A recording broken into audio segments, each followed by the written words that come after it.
guys, so today I'm going to be talking to you about what it's like to live in a group home, well, an independent living unit above a group home.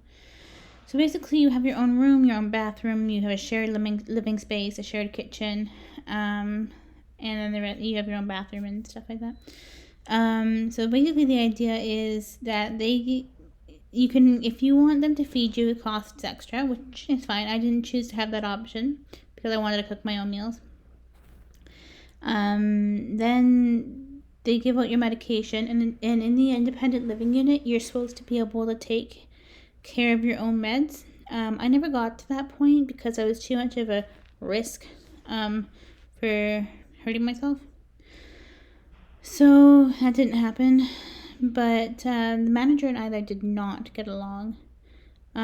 She was just really, really rude to me. I don't know what I did to tick her off, but I did something. So anyways, I went to the ER one time for an overdose. And I came back from the hospital and I handed her a prescription for some antibiotics because I had a UTI.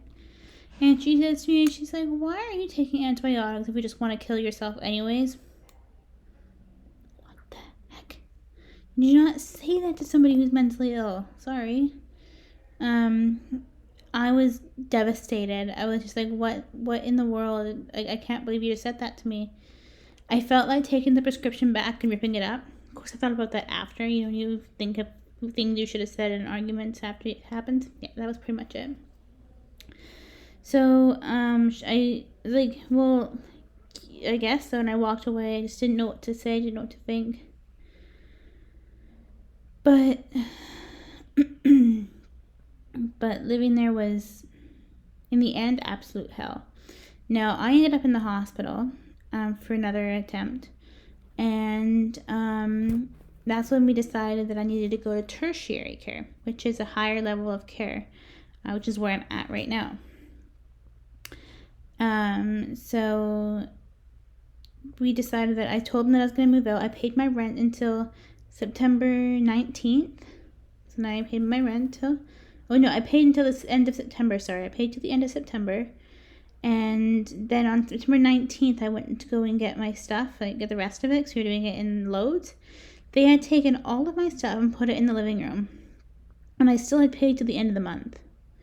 And they had torn my room apart. They took up all the carpet. They took off the bed. They were putting new flooring in.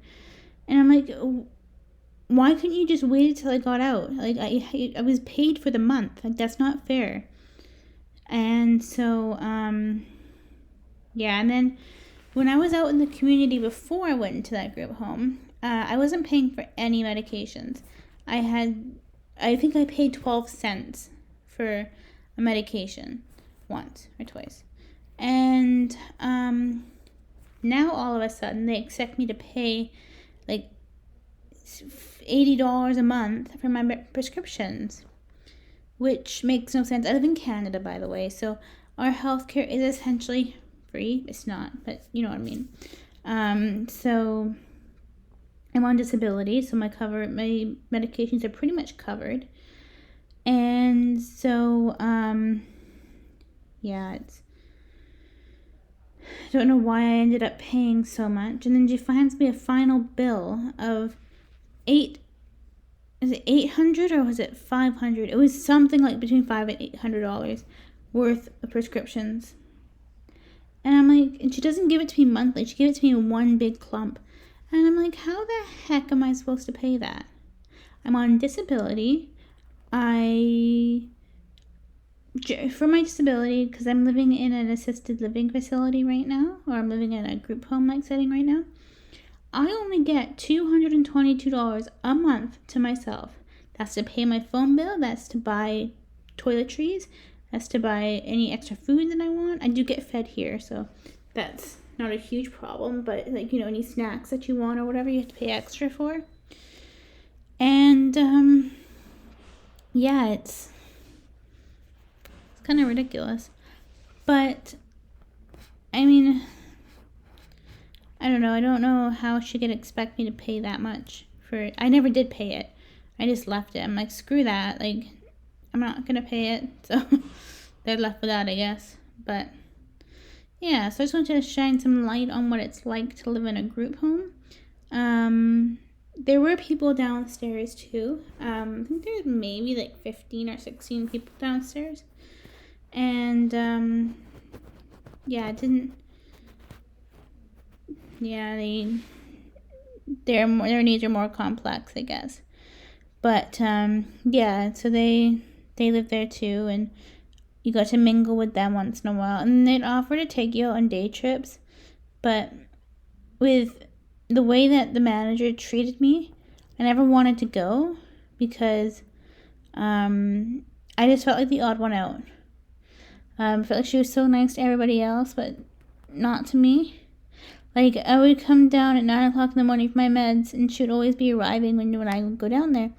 She's like, you know, you can get pills from other people too. You don't have to wait for me. I'm like, bitch, I ain't waiting for you. Sorry, that was a little too much. I said, I'm not waiting for you. I'm here because I just woke up. And so she's like, well, wake up earlier. Okay. But yet the other girl, when she would trundle downstairs at like 9:30, she would be like, oh, hey, how you doing? And oh, she was so nice to her.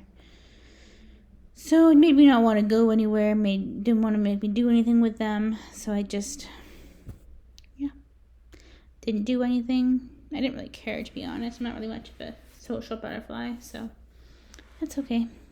Well, anyways, I'm going to let you guys go, and thank you guys so much for listening. If you have any questions or comments, please leave them down below, and I will answer them in a video or message you back. Thanks.